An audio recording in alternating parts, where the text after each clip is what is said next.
Hey, this is Brent Jensen. You're listening to No Sleep Till Sudbury, the show where we talk about the music that makes your skin vibrate. Brought to you by Pariah Pickups. Handcrafted quality pickups made down in Detroit, Rock City. Check them out, pariahpickups.com. My guest this week is Jonathan Gross. Jonathan worked for years at the Toronto Sun, the Toronto Star, as a rock critic. And he's also a former contributor to Rolling Stone magazine. Great rock writer. We had a great conversation. He has a load of stories. Check it out. Jonathan Gross, thank you very much for taking the time today. How you doing, man? I'm extremely busy. No, I appreciate it. You know what? I think after so many years, and we were talking about this before you hit the record button, that there's a lot of rock historians out there, and this many years later, you find your name popping up. Yes. Certainly you do. And it's good news and bad news. It's been a lot of years away, but it's fun to have a little bit of equity in the past. Mm-hmm. I got an email from a Facebook post from Cleve Anderson. So I had a punk rock band when I was with the Toronto Sun called the Battered Newsmen. Was this late 70s? We opened for the Battered Wives, which was Cleve's punk rock band before he got into Blue Rodeo. And he says he wants to do a documentary about the Wives, because they were kind of controversial. Yeah. And he says, you opened for us at the El Macambo. Is there any footage of you? And this thing, I said, come on, that was 42 years ago. Wow. Give me a break. I love you. I had a great time. That's crazy. A lot of people don't know that Blue Rodeo was a punk band before. I think they left. No. He joined Blue Rodeo after the Wives blew up. But didn't they go to Blue Rodeo? Cuddy and Jim Cuddy and who's the other guy? I forget his name. They had a band called the Hi-Fis. Right. They were waiters at a restaurant across the street from where I lived. Okay. And they were kind of new wavy. And then they formed Blue Rodeo in the early, like 80s. And Cleve was their drummer for 1,000 years. Cleve worked at Cleve was a postman, so he couldn't go on the road all the time. But they kind of crafted their schedule around him. A lovely guy. And so he sent me a note. So that's my past coming back to haunt me. There is a photo of the Battered Newsmen somewhere in my archive. I had no idea. We opened for a couple of bands. We opened for Teenage Head. No, we had a few dates. Oh, wow. That's cool. Yeah. You're at the Toronto Sun. You're a rock critic in the late 70s, early 80s. That's right. You're a former contributor to Rolling Stone magazine. After that, yes. Yeah. What happened to me was I was a kid. I was a sports editor for the University of Toronto, and my father knew somebody at the Sun, which I had never read. And he got me a summer job there 45 years ago. Okay. And I had a great time. I wasn't writing rock and roll, but I was a photographer. Okay. When I was in the varsity, a couple of guys taught me how to take photos. I had a couple of cameras. So I started going to shooting rock concerts for them. Mm-hmm. And that was a lot of fun, and I had a great time. No one had more fun than I did. And then I went back to school, finished my degree, came back freelance again, and then I got a job. I was 23 at an upstart paper in Ottawa called Ottawa Today, which was a Sun-like tabloid. Okay. Going back, you're putting a third newspaper in Ottawa, and you had the Globe in there, you had the Montreal Gazette. It was like a hub for newspapers. It was the capital. So this paper lasted 8 months. And I was the junior sports writer covering Quebec hockey and the universities, but they didn't have a rock critic. Okay. So my future friend Howard Lapidus was, God rest his soul, was the promoter there, worked for Harvey Glatt. So I started hanging around with him. I started reviewing shows, and I had a ton of fun. And I had a pretty sharp wit, and I took pictures, so they were saving money. I could shoot the show and review it. Mm-hmm. And then the paper folded about 8 months in. It's too bad. I had a lot of fun. And then the Sun hired me back in 78, sort of the spring. Okay. And they had a rock critic there named Wilder Penfield III, who was a lovely guy. But what was happening then was the Queen Street thing started to happen, right? All that punk rock, Diodes, Curse, Vile Tones. And Wilder was the kind of guy who would go and have lunch with Dan and Muscuri. He wasn't involved in this. He didn't like it. Okay. I loved it. I just thought this was the greatest stuff. And I'd been in New York when my sister lived there, and I knew, seeing the Ramones, I was kind of into it. Saw the Ramones and Max's Kansas City. Talking Heads were opening. They were a trio. I mean, this is way back. Yeah. So I was into the music. I was into the scene. There was nobody really covering it. So that was my thing. Okay. Reviewed a lot of shows, all the shows in Ontario Place. Wilder still did the big shows. I didn't do many big shows. And then there was a real boom in concerts. I mean, it was crazy. There was a lot of concerts to review. So I got to be a full-time rock critic. Great. After about a year. And I lasted about 4 years. What happened to me was, and you know, it was time for me to go. I was 29. It's getting to be a little bit much. The Sun had made some kind of a deal with CPI. They tried to establish the band shelved the C&E as a major venue. And I, in print, kind of went after them. I said, this is a horrible venue. This is a venue made for 1,000 people. You can't put 15,000 people in this shithole. It's a horrible sound. They put shows in there. So my editor, who's a lovely guy, he said, you know, this can't really happen. So he kind of asked me what I was doing with my life. And I said, maybe it's time for me to go. And I fell on my sword and walked. That threw me parties. I had a great time. And then I moved to New York because I'd been contributing to Rolling Stone the last year or so. They had a magazine called The Record, which was where they moved all their music. When the music business died after disco, they moved most of there. And I became an editor there. And I had a lot of connections, right? When I was in the Sun, I could go to London and hang out with Boy George. I could go on the road with The Who. You know, so a lot of that stuff found its way into these magazines. And I lived in New York, and I freelanced for Danny Fields and a couple. I had a great time. But when I was in New York, I came back to Toronto, and actually in '84, the Star hired me to write a music video column. Okay. It lasted 4 or 5 years, you know, which was a ton of fun. Yeah. Wow. So, and on the same token, I had a column in the Star Weekly, the TV guide, every week for about 4 years. And I was a promoter. I went to New York, and I was the first guy to write about Run DMC ever. Wow. Because I ran into Nile Rodgers at a club. He said, look, this rock and roll's dead here. And CBGB was just about dying at that point. Yeah. And this Run DMC had, they had a huge hit, and it was a rock and roll hit. And I went up for Chinese food with these kids. Walk This Way with Aerosmith? No, before that. Eddie Martinez played guitar on it. It's a heavy track. And they had a video, and they're lovely guys. They went to college. And so I wrote about them, and no one knew who these guys were. I wrote about them, and I got in with Russell and Rick Rubin, and I said, you know, nobody's doing this in Toronto at all. So I started bringing hip-hop acts into Toronto, and I brought Run DMC in at the Heaven Disco on Bloor Street. People went nuts. It was crazy. What year was this? 84. Wow. Lisa, the Cult Jam. Yeah. Houdini, one of the guys passed away a few weeks ago. I remember Houdini. I didn't make a lot of money, but I had a lot of fun. And so it was one of those things. I was out for dinner with John Ramos, who's a promoter, and he said, man, you're a legend. And I brought the Beastie Boys up because no one did this. No one knew these people. Don't forget, this is back then when there was no internet. You had to go down and see the band. Of course. Yeah. Yeah. And I was bringing up, I had a music video show on CFMT. And I was bringing up music videos that no one could ever see. Like I had all this hip hop stuff in the States, very obscure stuff like Divine Sounds, you know, what people do for money. You couldn't hear that in Canada. And so I did that for a few years until I got married, and my wife said, "You can't stop this." You know, I'm a white guy. It was hard. Yeah, I can see that. And Ron Nelson kind of took over that world, and God bless Ron. He's a lovely guy. He was the promoter in Canada for hip-hop for a long time, and he was a believer. I knew when he was a 16-year-old kid. So he kind of took that business over, and I hope he made some money. Very difficult business because nobody buys advance tickets. So that was kind of my career. I had a little label from 77, 78 to the late 80s. You know, that's kind of it, in the promoting and the writing. And then I moved on, you know, so and we'll talk about that later. So when you talk about the songs that I gave you for this, very few of them happened during my career. Okay. There's always stuff that I fell in love with as a kid, which kind of drove my passion for it. When you're writing about it, you're going to the shows, unfortunately at one point it becomes business. Like I said, there's a couple of things that we'll talk about, but the songs that drove me as a kid got me excited about music. And when you're a critic in your 20s, you're still soft tissued enough to get excited.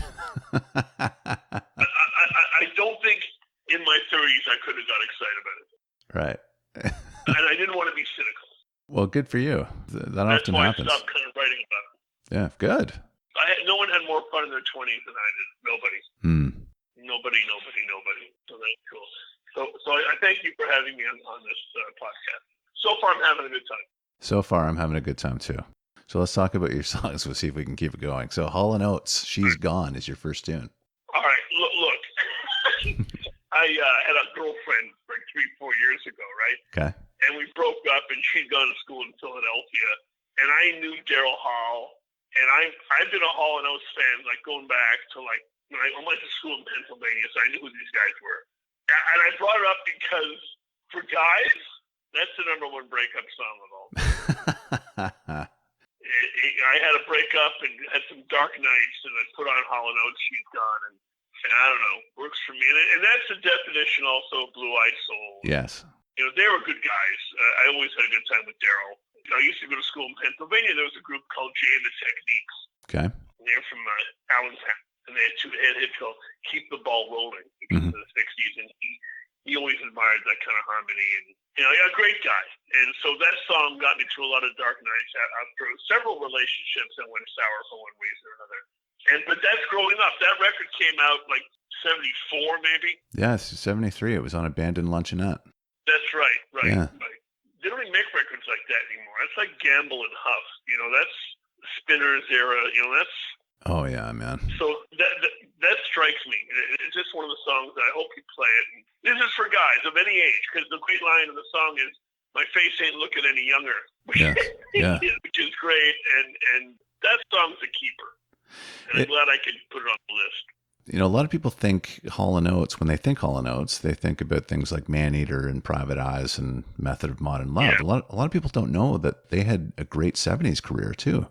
Yes, they made good money. They were on the road. I know they came out on the road 2 years ago and sold out the ACC. I mean, there's a whole bunch of people. A lot of hits. I mean, She's Gone is a minor piece. Yeah.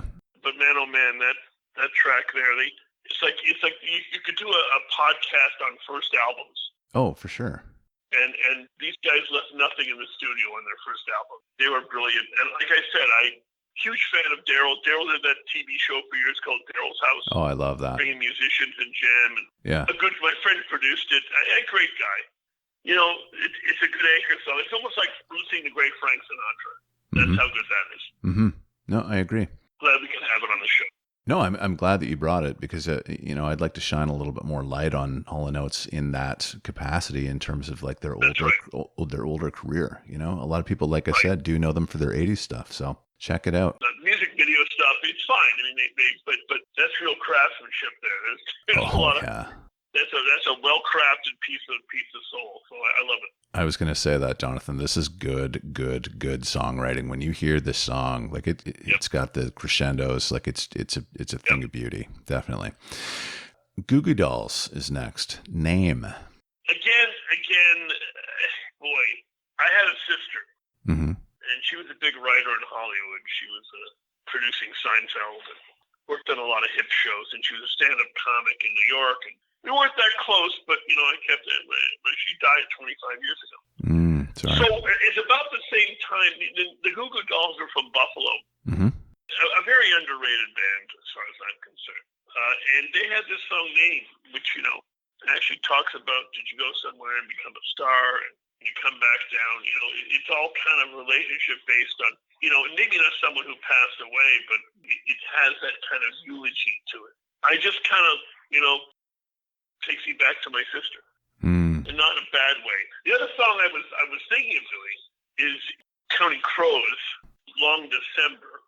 Nice. Which takes place in Los Angeles, where my sister lived, and I go visit. And I love the Crows, by the way. Me too. I saw them a couple of years ago. They came to the Molson Amphitheater. They were fabulous. It's 25th anniversary to it. You know, very lyrical, very poetic.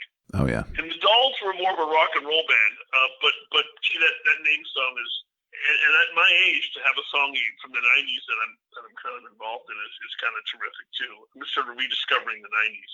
Yeah. I'm catching up, but that's another song I identify with my sister. That's great. It's a song that strikes me on a much deeper level because it has a little trenchant kind of.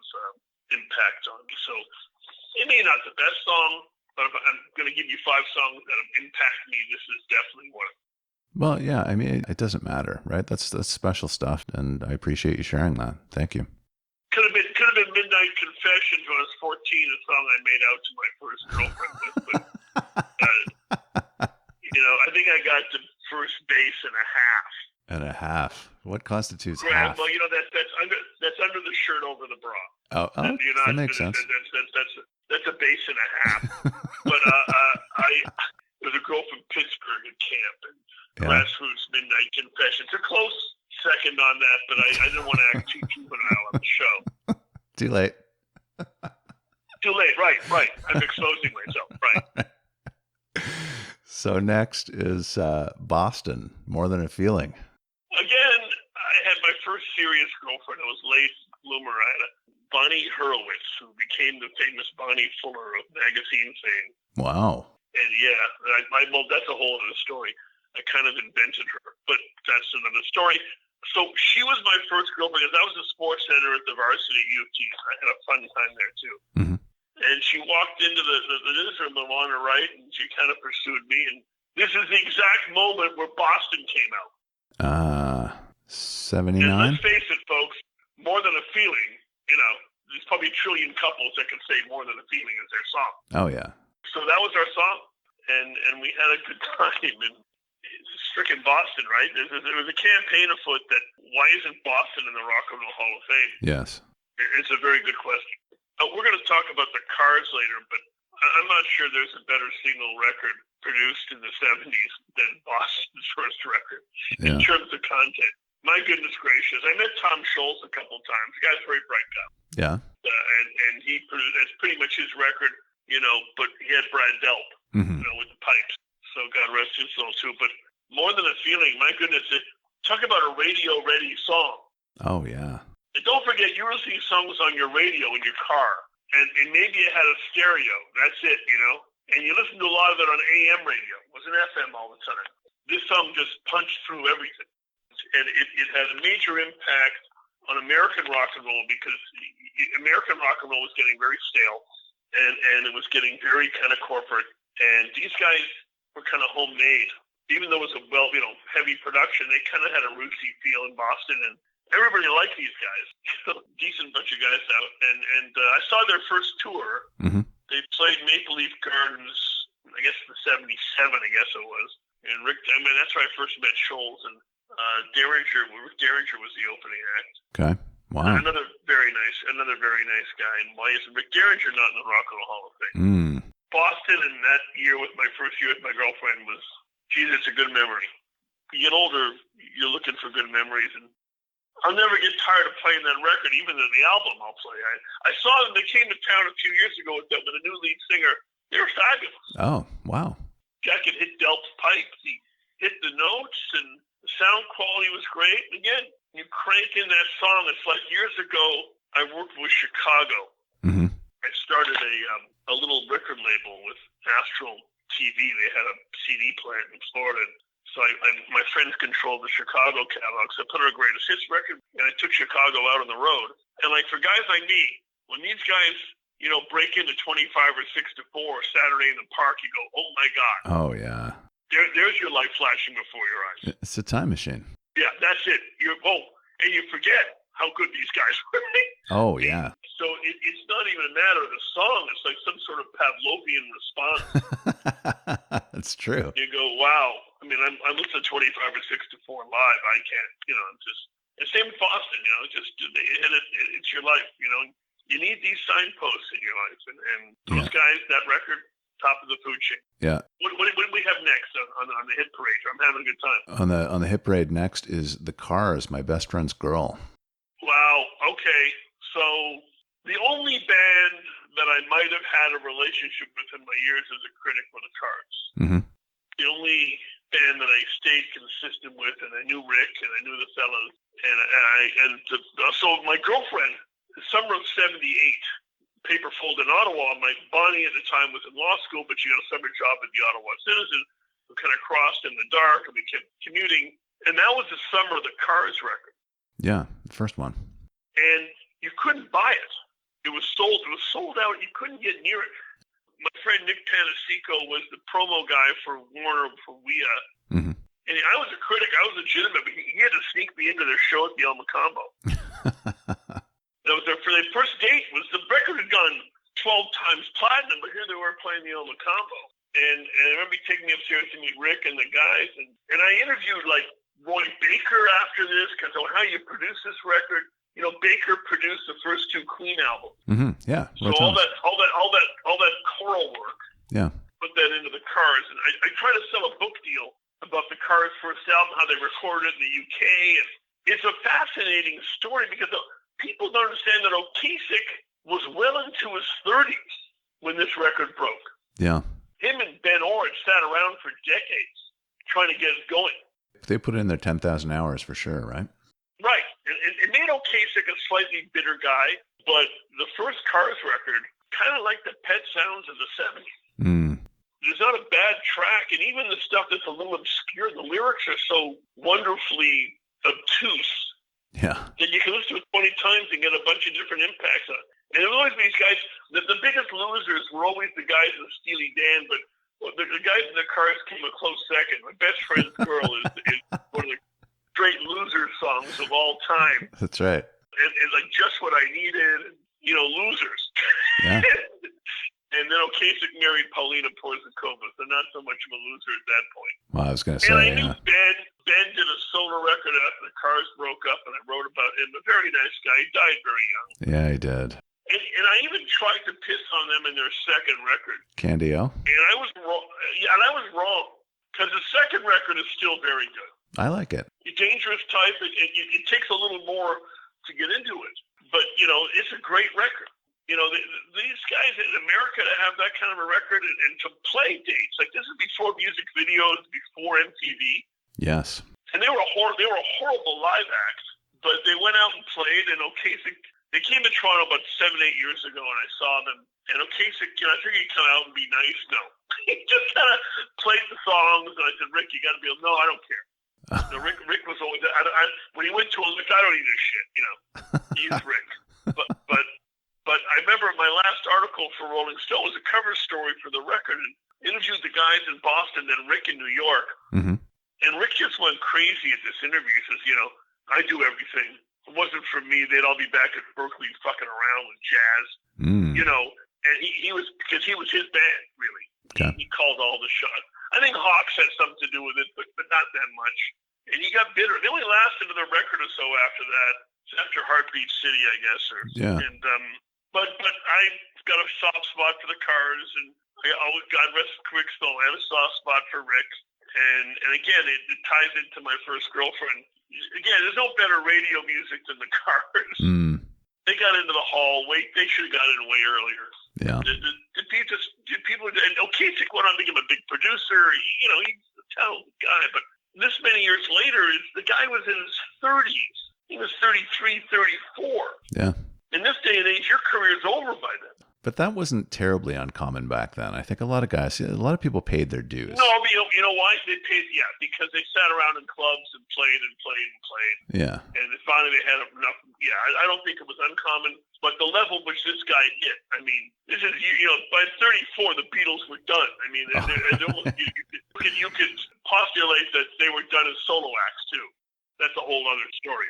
But I always had a soft spot for the Cars, and I really didn't write about the first record. I ended up writing about the second record, Panorama, and then the other stuff, and I hung out with them in New York. I remember one night I was in New York, an area with my fiance, Steve Rubell, and Ocasek. Oh, wow.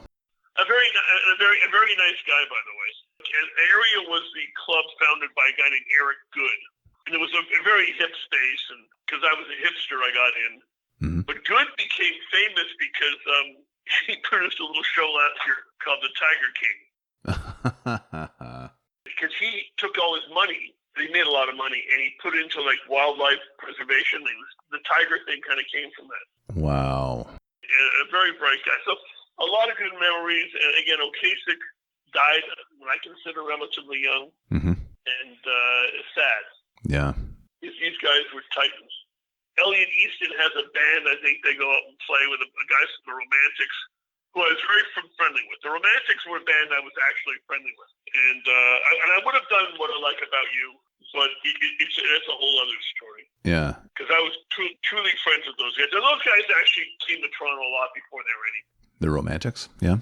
Oh, yeah. They were a good friend of mine, Anya Varda, was a girlfriend of the Wallies. And they were like Catholic boys. They were nice guys. I mean, they had some trouble, but that's a whole other show we can do. And the other band I was close with, which you're going to laugh, The Knack. What? I wouldn't laugh at that. Why would I laugh at that? Yeah, I like them.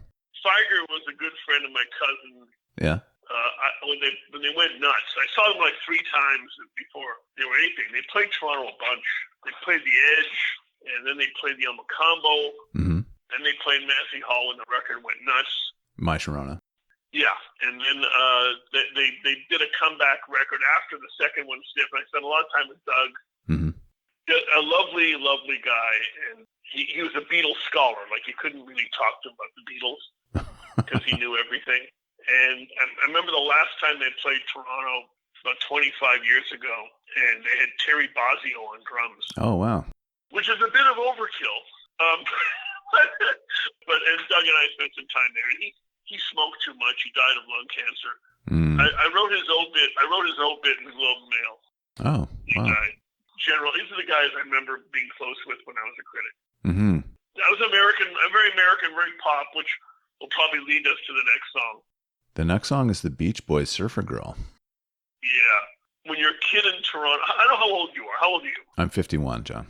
Yeah, you're much younger than me. So if you grew up in Toronto in the 60s, yeah, long before global warming, it's like when you go outside in November and there'd be 3 feet of snow and you're playing Shinny on Halloween, and it doesn't break. There's no snow removal, right? Yeah. So you're in drifts of snow until April, and the Beach Boys track comes on the radio because when you were a kid in Toronto in the 60s, you didn't watch TV, you listened to Chum. Your lifeblood was the radio. There was no youth culture until Batman and Robin got on TV and Shindig. There was nothing. You know, until Ed Sullivan started booking acts, your whole culture came from the radio. I had a little AM clock radio by my bed. That was my lifeblood. And then you got a transistor, God willing, at one point. You went to summer camp. Okay. You're the Beach Boys. Just as big as the Beatles for guys like me. Wow. Yeah, it's hard for you to explain this, but you used to go to the theaters and watch these surf movies. Don't forget, nobody had money to travel to California back then. True. My parents took me when I was 12 years old to California. None of my friends had been anywhere. I went to Malibu. I went, the whole thing. I was a kid. Nobody went anywhere. This is a kind of a fantasy that they create out there in California. Yeah, well, for sure, of course. You could buy the clothes. You could sort of think. You skateboarded a bit. This was a different culture. And there's many books written about it. It's a whole other show we could talk about. The Big Kahuna, the real Big Kahuna, and all that stuff. And the Wilsons, it's a legendary thing. And Surfer Girl, I'm Jewish, right? Okay. So that in Judaism, the biggest prayer is the Shema. So in my world, Surfer Girl is the Shema of beach music. That's where the harmonies are. That's where Carl found his voice. And I guess I related to the Beach Boys hadn't played Toronto for 100 years. Okay. And then in '73, they played Massey Hall at about 120 degree heat because the building was not air conditioned. And this is what we talked about before, about hearing songs live that you'd only heard on radio or on record. Yeah. And they've been living in Holland.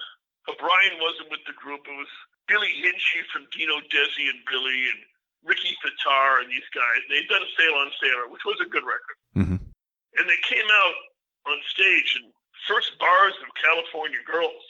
Holy shit. Magic. And my friend had a pool party afterward. I was 19, I think, at the time. And I was conscious of saying, well, this is as good as it gets as a teenager, doesn't it? Pool party after a Beach Boys cut. Yeah. And my friends Miles and Lenny opened the show.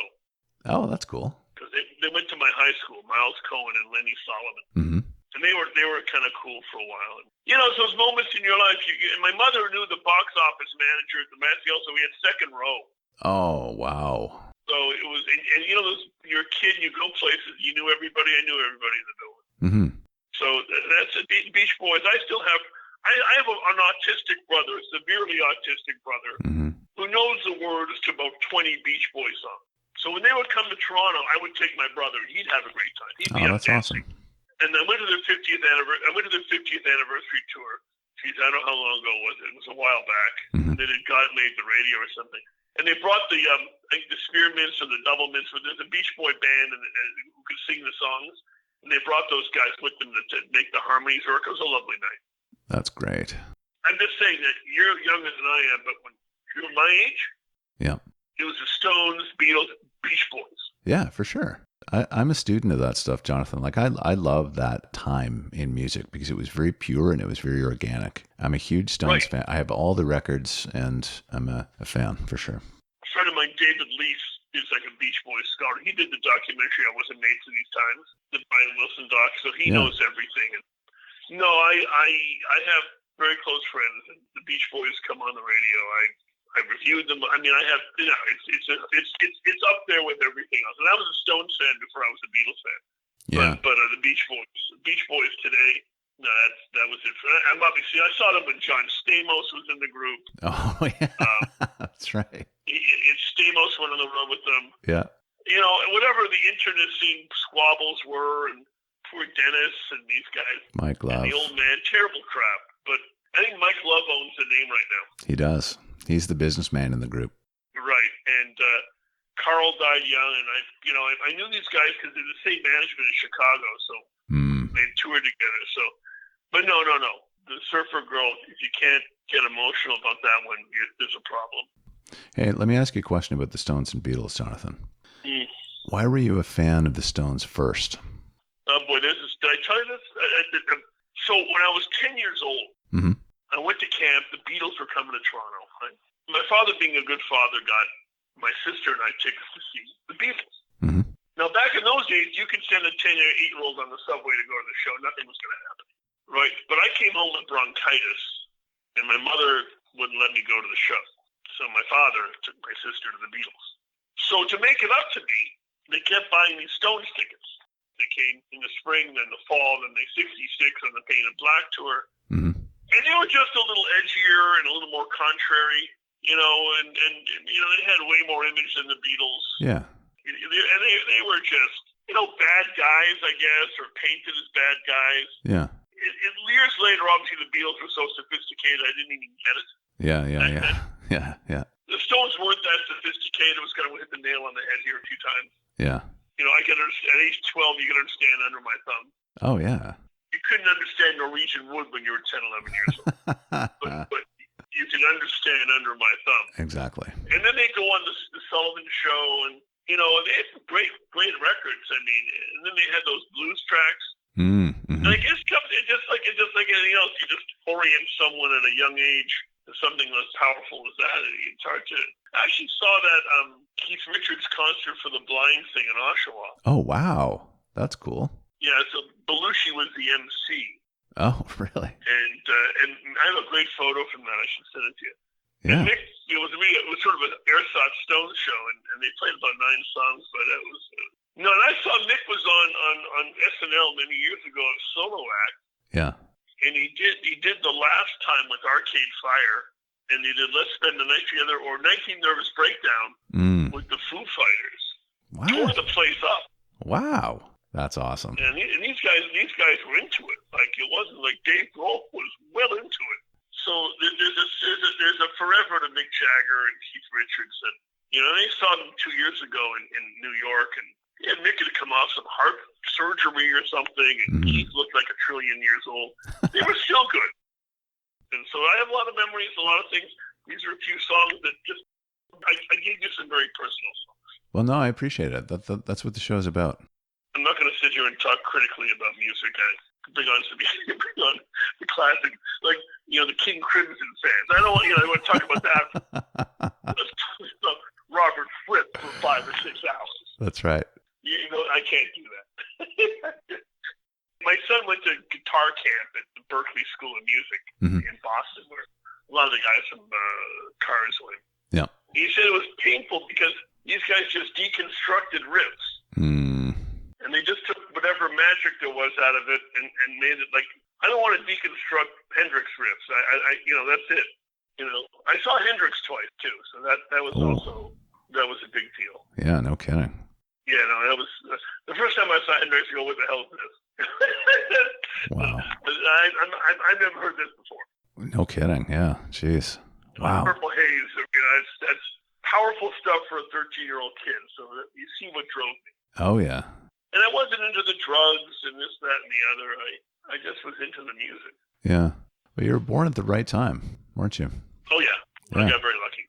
Yeah, definitely. And a lot of people I know are gone. So it's in Toronto. God bless Toronto. It's a great place to hear music. You're right. It had that sweet spot in the 70s where if you knew where things were happening, you could go. Yeah. Like the El Macombo, my God, that I see bands at the El Macombo.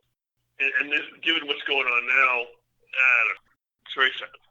Well, the good news is that you were able to enjoy it.